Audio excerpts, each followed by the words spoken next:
Off it shall then travel. Aha! I'm here at the Vale. Pinnacle of my success here. I'm gonna go in. I'm gonna show them my silky Brazilian styles and my skills. They can't refuse me. I'm a top pop star.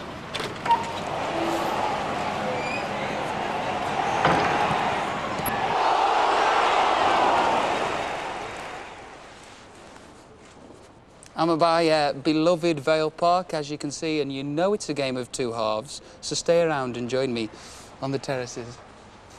All right, youth.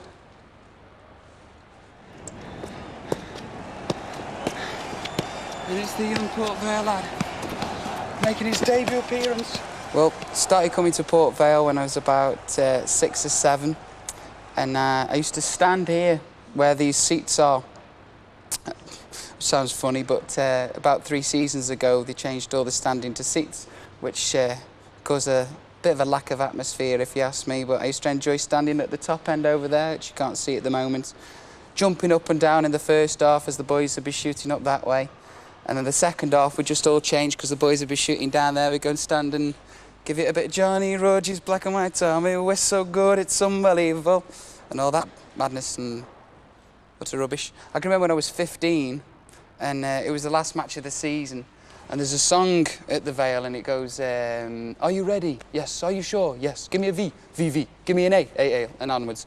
And somebody has to start this song, Are You Ready? I was about 15, and I was stood down at the barriers, just ready to jump onto the pitch. And I turned around to all the crowd, and I went, are you ready? And they just looked at me. I didn't say anything at all. So I had to pretend I was drunk. I went, are you sure? Give it V. V. Give it A. I was like, Tommy Cooper, that's funny. Oh. He's ready for the cross. Puts one in. Now, in this little plastic bag right here, as you can see, we've got what Stoke is renowned for, really. And this is Stoke in my hands, as you can see. It's an oat cake. And if we unravel it, to see the delights. I did ask for onions on this, by the way. It's just cheese in the potteries, but that'll do, I'll have a bit of that. It's the oat cake, and it's gorgeous, and there's various little oat cake shops all around Stoke-on-Trent, and I've not found one bad one yet.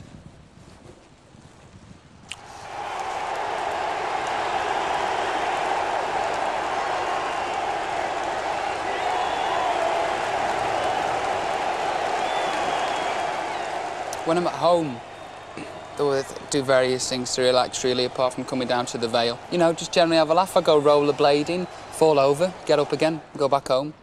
I don't know. I do a lot of things, you know. I have a pretty relaxing time when I come back to Stoke-on-Trent. I see Stoke as a sort of a place where I come to put my feet back firmly on the ground. I can remember doing the English tour, and it was a 23-dater. We did the 23 dates. After the 23rd date, flew down, and we went to the Smash Hits Pole Awards and did that. And, you know, a day of glory and everything, and all the other groups were going off to the party and everything after the Smash Hits Pole Awards.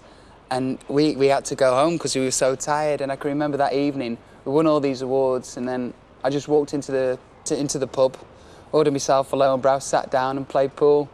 And it was just like 2 totally different worlds, but I'm part of both of these worlds, and it's not that difficult to adjust when you come home, really, because it's been there all of your life. I think it's more difficult to go back, because that hasn't always been part of your life.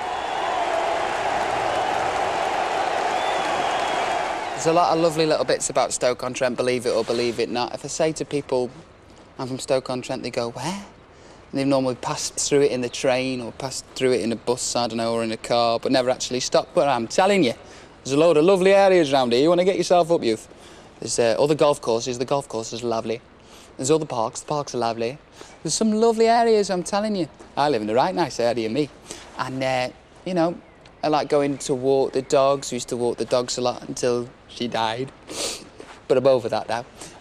Used to go walking the dogs up Park Hall and different places, going round Bath Pool, falling in, getting contaminated with radioactive waste, all that stuff. People ask us, there's a lot of talk about you moving down to London and everything. Well, I can't fathom that out, really, because we've never said ever that we were going to move down to London. No, disrespect it to London and all that in it.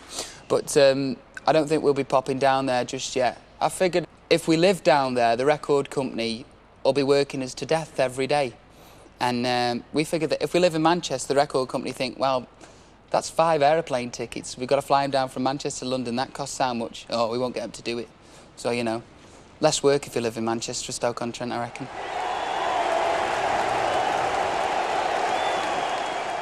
When I was being brought up in a very female environment, I suppose, you know, my mother, my sister, my grandmother, and God knows I'm such a talented footballer. I don't know.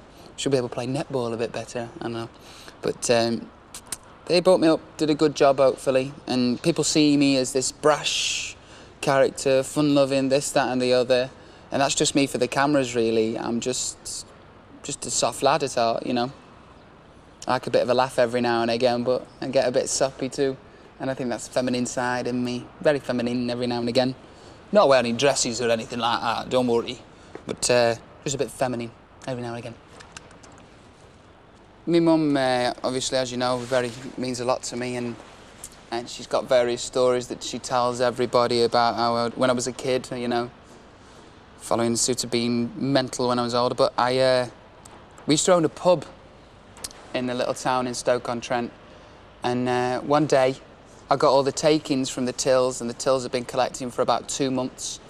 Picked up all the money, it was about £2,000, I was only a little kid, and proceeded to go to the top of the window, and it was on a match day actually, near the Vale, and chuck £2,000 out of the window at people passing in the street.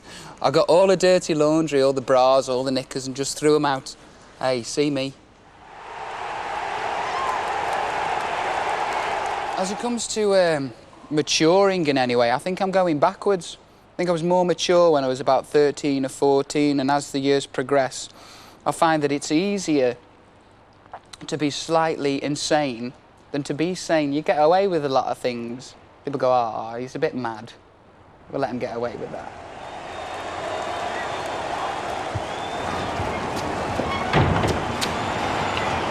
And it's the young Vale lad. His debut appearance. Comes out, stands at the touchline, shows his appreciation to the fans. Thank you very much for coming down. Thank you. Guarantee a goal today.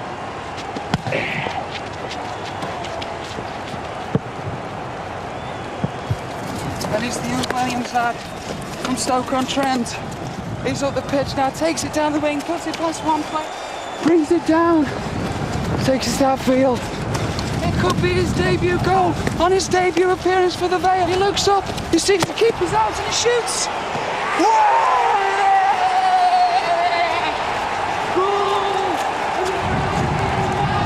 He's on the pitch line, does the Williams samba.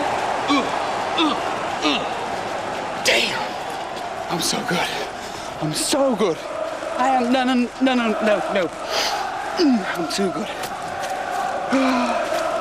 And that's the 7th time the keeper's pulled the ball out from the young Stoke lad. Hey, Mr. Bell, chairman of Port Vale FC there. Hey, he's God in this area. So you've seen my Brazilian skills. You've seen how skillful a player I am. You've seen me score. Tell me, do I make the team on Saturday? No, I think you're better sticking to singing. You're making a tremendous job of that. I think leave Port Vale to the team and myself, and I only hope we make the success you do in singing. Well, I'll stick to singing then. I should. I'm off. What do you mean I should?